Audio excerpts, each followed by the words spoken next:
Hey guys, welcome back to another video with Lim Reviews. In today's video, I just want to share with you my personal experience with the Samsung A71 that I have had for about more than a week now. So the experience with this device as my main driver has been really pleasant, and there are a couple of things that I just want to share with you so that you know what you're getting into if you're deciding to buy this smartphone.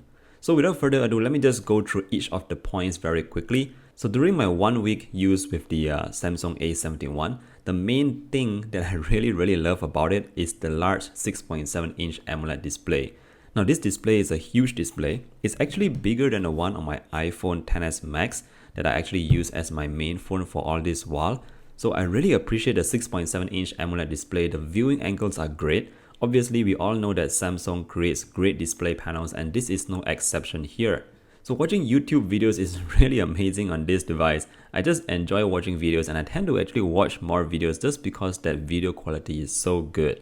Apart from that, if you like to game a little bit like myself, I just play a bit of PUBG and Mobile Legends. So having such a large display actually is quite good for myself because I can actually see more and the screen is just so clear.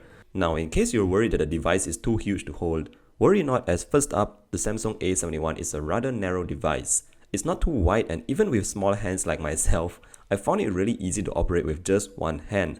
Another thing to note is that the back of the device is designed with slight curves at the edges, and this makes the A71 fit nicely in your palm. So overall, in terms of the display, this is one of my most favorite items on the Samsung A71. Now, just talking about gaming, I just want to move very quickly to the performance levels on this Samsung A71. So before I start, let me just show you the AnTuTu results that the Samsung A71 got. So from here you can see that it got a score of close to 250,000. Now if we move that to the ranking, we'll actually see that it ranks slightly below the Mi 9T, which also uses the same Snapdragon 730 processor paired with 6GB of RAM.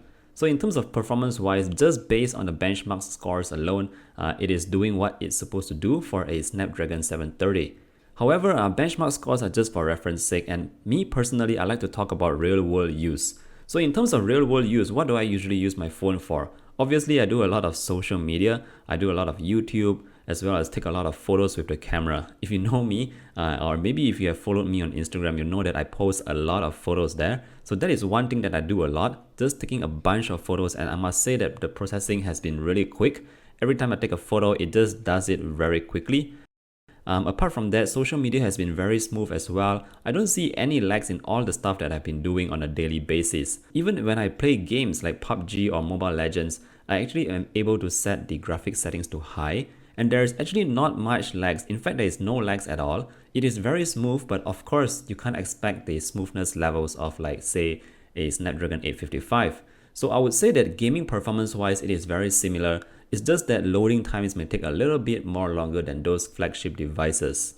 Overall, I'm very happy with the performance that I'm getting with the Samsung A71. The Snapdragon 730 is a great processor. The phone doesn't even really heat up even when I play games for a long period of time. So everything is pretty good in terms of my personal experience just by using this phone on a daily basis. Alright, moving on, let me just touch a little bit on the single firing speaker. So obviously, because it is a single firing unit, you won't get the best audio experience just by listening to the speakers.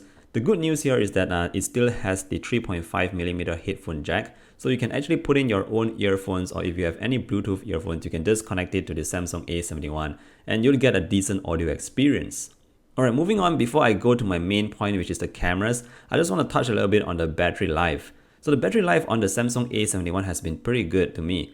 I'm definitely able to get one full day of use with just one single charge. And just so you know, there is also a 25-watt fast charger that comes in the box, so you can charge your device up at a pretty quick speed. It's not the quickest one out there, but it gets the job done pretty quickly anyways. Alright, so now let me just talk very quickly about the cameras. And this is also one thing that I really like about the Samsung A71. So before I start, let me just throw to you some specs on the cameras. We have a 64 megapixel main sensor, a 12 megapixel ultra wide sensor, a 5 megapixel depth sensor, and another 5 megapixel for macro shots. So overall, all these numbers are just numbers anyway, but I am really pleased to tell you that the results from the camera on the Samsung A71 is really impressive. So I personally don't think you really need to buy like the most expensive devices out there, because the Samsung A71 actually gets the job done pretty well. So unless you really want those expert kind of level of photos, then the Samsung A71 is actually a pretty good fit for you. Alright, so after saying so much, let me just show you the kind of pictures that I'm able to get with the Samsung A71. Alright guys, so what do you think about these photos? Pretty good, isn't it? Usually when I get a mid-range phone, I expect the cameras to be good but not this good. Most of the time, pictures turn out looking pretty natural and not overly saturated here. Dynamic range is good as well, and even the wide-angle sensor took some pretty decent stills. I'm really happy with the quality of photos taken here. What I do have to note though is for night shots, somehow shooting in the standard mode is actually better than using night mode. Night mode kind of makes the image look a little bit more noisy, so I'll just stick to using the standard mode as it does a great job on its own. Anyways, I'll leave the final judgment on image quality to you guys, but what I can assure you is that these shots taken by the Samsung A71 is definitely more than usable for sharing on Instagram and Facebook. Alright guys, so now down to the final thing. The price of this device is about 1,799 ringgit here in Malaysia, and that is approximately 430 US dollars. So obviously price will differ based on the country you're at.